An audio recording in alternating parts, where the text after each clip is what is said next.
Hi everyone, welcome back. Thanks for joining us today. We've got a brand new story to share with you, so let's begin. My name is Theo. I'm a quiet man that just prefer my own company. I'm an author, and my work demands long hours of solitude, which suits me just fine. Writing is where I find peace, where the world makes sense. Social gatherings? Not really my thing. The noise, the small talk, the pretending to be interested in conversations I don't care about, it drains me. So, I skip them whenever I can. But if there's one thing that used to matter to me more than my work, it was my marriage. Notice I said used to. My wife, Lucy, and I have been married for a while, but if I'm being honest, we stopped being a real couple long ago. We didn't fight, at least not often. But we also didn't talk. We just existed under the same roof. Somewhere along the way, the love we once had got lost in the space between us. My wife Lucy is different for me. Outgoing, ambitious, always in the middle of things. She works in a high-paced industry, and her consulting job always seemed to need her more than I did. Late nights at the office became her norm, endless meetings, and business trips that stretched longer than necessary. At first, I asked questions. Why so late? Can't you finish up earlier at the office? When will we get time together? But the answer was always the same. Eventually, I stopped asking. I got tired of hearing excuses, and I just accepted the truth. She didn't have time for me because she didn't want to make time for me. I buried myself in my own world, writing, reading, enjoying the solitude that my work required. It was easier that way. Then, one evening, she brought up the company party. She didn't just invite me. She insisted I come. Said it would be good for me. A chance to meet some of the best minds in her industry, a networking opportunity. I wasn't interested in shaking hands with corporate types or pretending to care about their business strategies. I wasn't looking to expand my connections. But something about the way she pushed it made me pause. She wasn't just suggesting it. She was practically demanding it. And for the first time in a long time, it felt like she was making an effort. Maybe this was her way of trying to fix things, to pull me into her world the way I had always asked her to. A part of me that still wanted to believe our marriage could be salvaged, latched onto that thought. So, after some back and forth, I gave in. I told her I'd go. I wasn't exactly thrilled about it, but if there was even the smallest chance that this could be a step toward fixing things between us, I was willing to endure a few hours of forced smiles and polite conversation. At the time, I had no idea that agreeing to that party would be the first step toward the end of everything. We arrived at the venue looking like the perfect couple. Lucy had gone all out, wearing an elegant, form-fitting dress that made heads turn the moment we stepped in. I had put in the effort too, slipping into a tailored suit, even though I couldn't have cared less about making an impression. The party itself was everything you'd expect from a high-profile corporate event, grand, sophisticated, and filled with well-dressed professionals. It was a kind of event where people talked about stocks, mergers, and business strategies between sips of overpriced wine. Lucy wasted no time introducing me to her colleagues, and their reactions were almost identical, followed by polite curiosity. So you're Theo. Wow, we've heard so much about you, but it's great to finally meet you in person. I'd nod, shake hands, exchange a few pleasantries. It was obvious that my presence was somewhat of a novelty.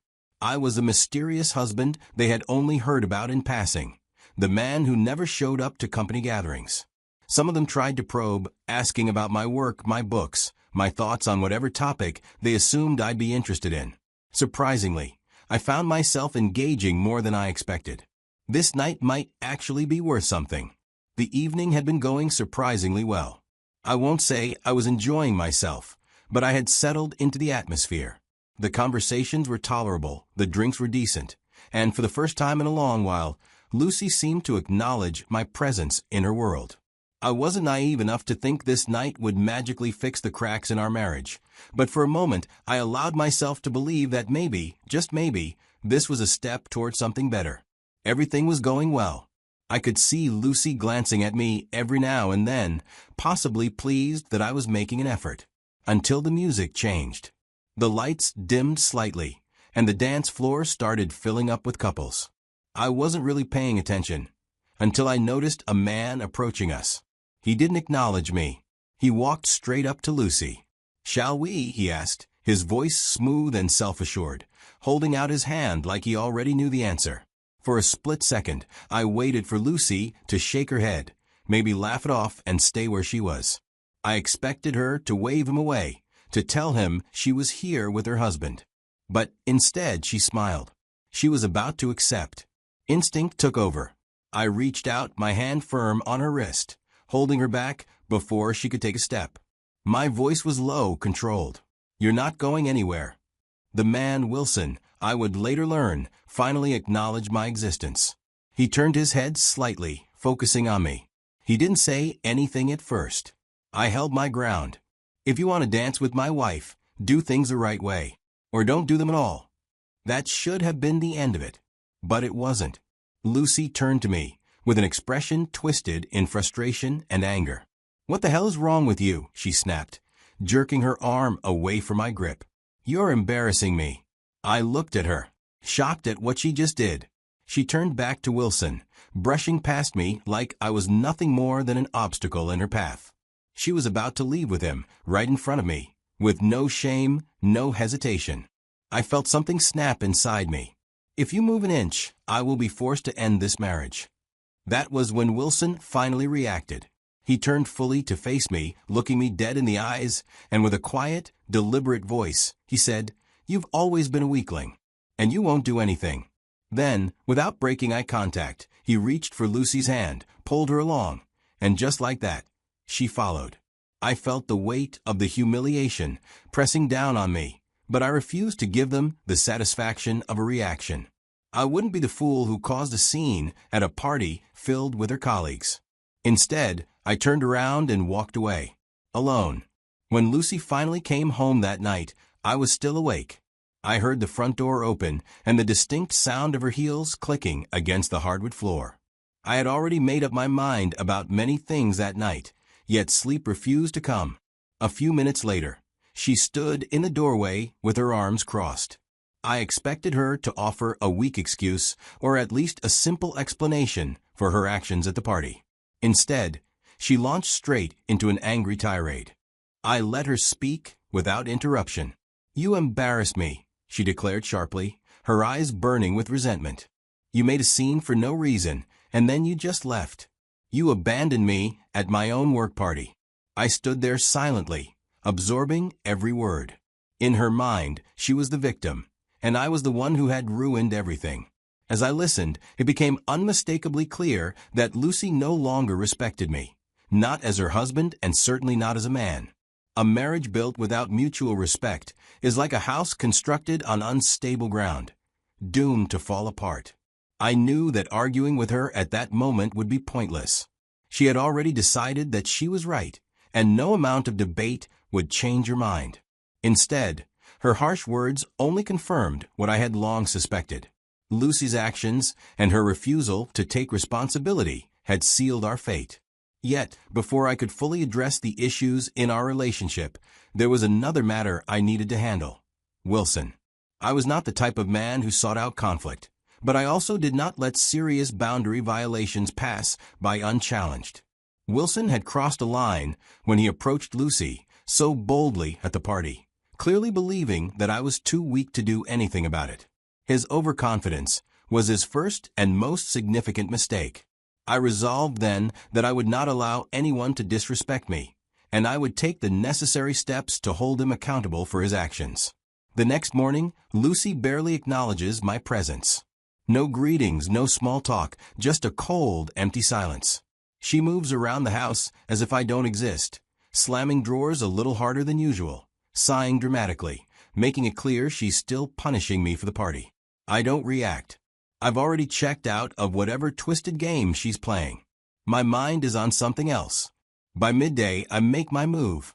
I hire a private investigator. My instructions are simple. I want everything on Wilson. Every dirty little secret, every skeleton in his closet.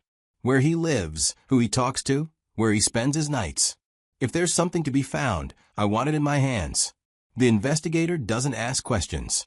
He just nods and gets to work. Days pass, and Lucy continues her silent treatment, but I don't care. I barely notice. I'm waiting for results which came weeks later. Wilson is married. 2 kids. A wife who, from the photos, seems blissfully unaware of the filth she's married to. But that's not all. Wilson has a reputation. There are records, complaints from women at his workplace about inappropriate advances. Some settled quietly, some dismissed. A pattern of behavior buried under paperwork and corporate indifference. But the real dagger? The evidence of his affairs. Photo after photo, video after video, all documenting his extracurricular activities and his long history of inappropriate behavior at work. Different women, different locations, and among them my wife, Lucy.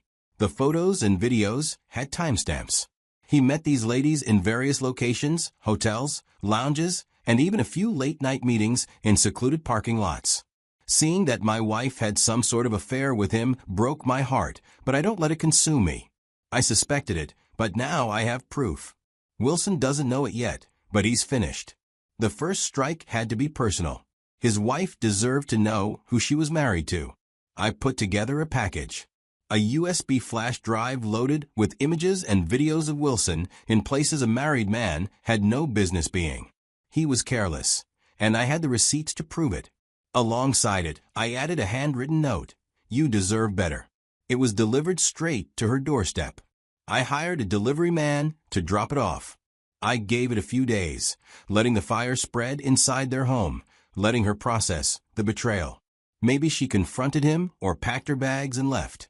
There's no way to know, but I really don't care. That was their battle to fight. But I wasn't finished. Wilson needed to lose more than just his marriage. His job was next. I started sending emails to his company's HR department. Anonymous reports detailing his history of workplace harassment, his pattern of sleeping with coworkers, and how he used his position to manipulate women into silence. One email wouldn't be enough. No company acts on just one complaint. So, I made it look bigger. I created multiple email accounts, each with a different variation of the evidence, each sounding like a concerned employee tired of the toxic environment Wilson created. The pressure worked. The company had no choice but to investigate. The whispers turned into official meetings. Wilson was being watched, questioned, scrutinized. It took a month, but the verdict finally came. He was fired. And Lucy? She didn't escape untouched either. The company suspended her and other women involved in the office relationship. Maybe they were still deciding what to do with them, or they were warning them to rethink her choices. Either way, the damage was done. On the day Wilson is fired, Lucy walked through the door looking drained. I already knew why. Wilson had been fired, and she has been suspended. My inside contacts had fed me every detail. The emails, the investigation, the final decision. She hadn't mentioned a word to me about it, but I could see it in her face. I stayed seated, watching her from across the room. Rough day? I asked, keeping my voice calm. She scoffed, giving me a tired glance. You have no idea. I leaned forward slightly. I might have an idea. Wilson's gone, isn't he? And you are suspended. She stiffened for just a second, then forced a laugh. Oh God, here we go again.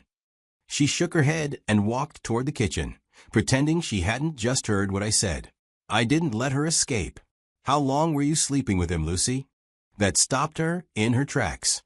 She turned around, laughing again, but this time there was a nervous edge to it. Are you seriously still on this? My God, Theo, you're obsessed. You've been insecure and bitter ever since the party. I just stared at her. She crossed her arms. All I did was dance with the man, and you turned it into this whole fantasy in your head. She gave me a pitiful look, like I was some paranoid fool making things up. You overreacted that night, and now look at you, acting like some detective in a bad crime show. I didn't argue. I didn't yell. I just pulled the folder from my drawer and dropped it on the table in front of her. Photos. Lucy's face drained of color. For the first time, she had nothing to say. Then came the switch. The tears. The shaking voice. Theo, why would you do this? Her eyes glistened as she stepped closer, her tone dripping with desperation. You ruined everything. My job, my life. Was that your goal? To destroy me. I let her rant. I let her blame me for exposing her, for digging up what she thought was safely hidden. The divorce papers will be ready soon, I said flatly. If you have a problem with that, take it to court. I turned and walked away, leaving her standing there, alone, drowning in the wreckage of her own choices. Now that everything is said and done, I want to leave you with lessons from my experience. Some of you might agree with me, and some might not, but these are the truths I took away from this situation. First, disrespect is the first step to betrayal. The moment Lucy followed Wilson onto that dance floor, our marriage was already over. It wasn't about the dance. It was about what that moment represented. A wife who respects her husband wouldn't hesitate to shut another man down, especially not in front of her husband. The fact that she even considered it, let alone followed through, told me everything I needed to know. Second, people show you who they are, believe them. Lucy had been acting distant long before that night. The late nights, the excuses, the way she always seemed to be too busy for us, those weren't coincidences. They were signs. Signs I ignored because I wanted to believe things could still work. But the truth is, when someone shows you time and time again that you're not a priority, it's because you're not. I should have accepted it sooner, but at least when the truth finally hit, I didn't run from it. Third, revenge is best served cold. That night at the party, I felt humiliated. I felt powerless. Wilson looked me in the eyes and called me a weakling. And for a second, I believed him. But emotions make people sloppy, and I wasn't about to let my anger push me into something reckless. I waited. I gathered information. I made sure every move I made would have weight. And in the end, patience turned that single moment of humiliation into total destruction. Wilson lost his job. His marriage is probably hanging by a thread. And Lucy? Well, she got exactly what she deserved. And finally, any time spent setting things right is never wasted. Some people might say, I wasted too much energy on this, that I should have just walked away. Maybe they're right. But when you are openly disrespected, when someone makes it clear they have no regard for you, reclaiming your power isn't just necessary, it's the only choice. I refuse to be the man who let himself be walked over, and I don't regret a single second of it. Now, I'll leave it to you. What do you think? Was I right to act as I did, or should I have handled it differently? Let me know.